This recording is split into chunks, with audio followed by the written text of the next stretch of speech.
Occupation, Health and Safety National History. Pre-Columbian era. During this time, Americans wanted nature to give them, in addition to food, a stable and safe environment. From that moment, the indigenous people sought to work under safety regulation that would allow them to carry out agricultural activities with the greatest possible protection. Colonial times. At this time, the activities become inside of agriculture, meaning the fundamental labor force began indigenous. Due to the excessive exploitation by the colonizer, this labor had to be replaced by African labor.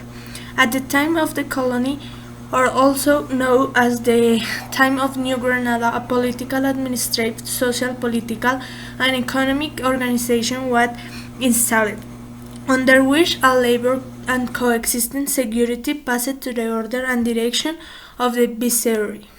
Time of viceroyalty. In the 20th century, in 1904, when Rafael Uribe formally exposed the issues of safety at work, which later became Law 57 of 1915, known as the Uribe Law on Occupation Accidents on Occupation Disease.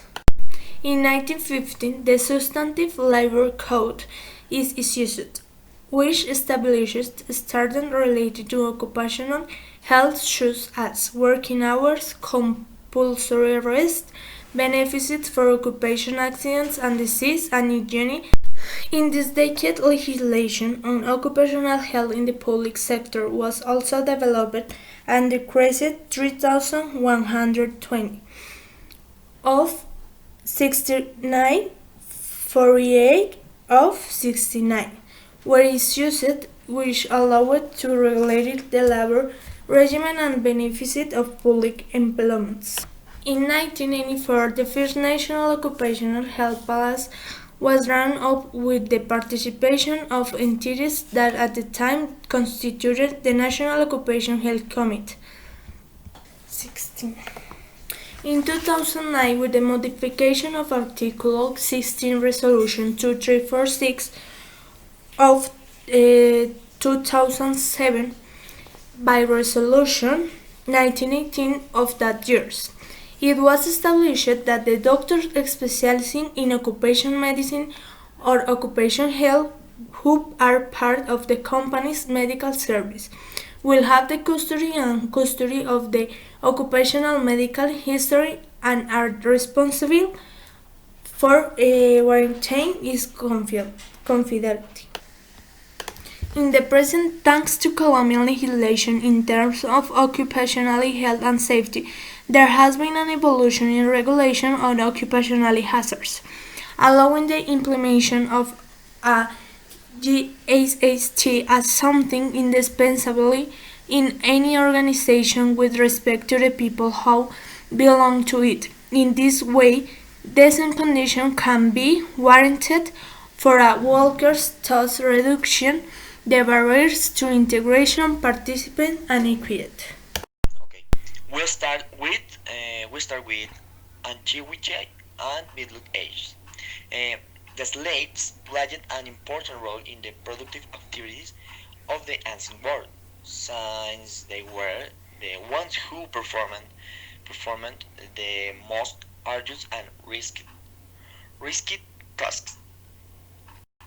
In Egypt has had remarkable innovation in occupational safety and health. For example, in Egypt, harnesses, sandals, and scaffolds were used as safety implements. Greece, 16th and 14th centuries before Christ, the greatest contribution on occupational medicine in Greece were in field of mine work and poison disease. 416 and 370 before Christ wrote a treatise on the diseases of minors, recommending them to take hygienic baths to avoid lead saturation. Aristotle um, 384 and 322 before Christ. He studied certain physical deformation produced by occupational activities, raising the need for their prevention. He also investigated disease caused by lead poison. In Rome, mercury toxicity was described by Pliny or Plinio and Galeno in 130 uh, after after Christ. Several preventive regulations were initiated for workers in lead and mercury mines. For example, Galeno in 130 between 200 after of Christ. He studied the diseases of miners, trainers, and gladiators. It also mentioned disease associated with lead forms and respiratory disease in means workers. For 1430 and 1417, uh, the ordinance of France are enacted to ensure the safety of the working class. Modern age.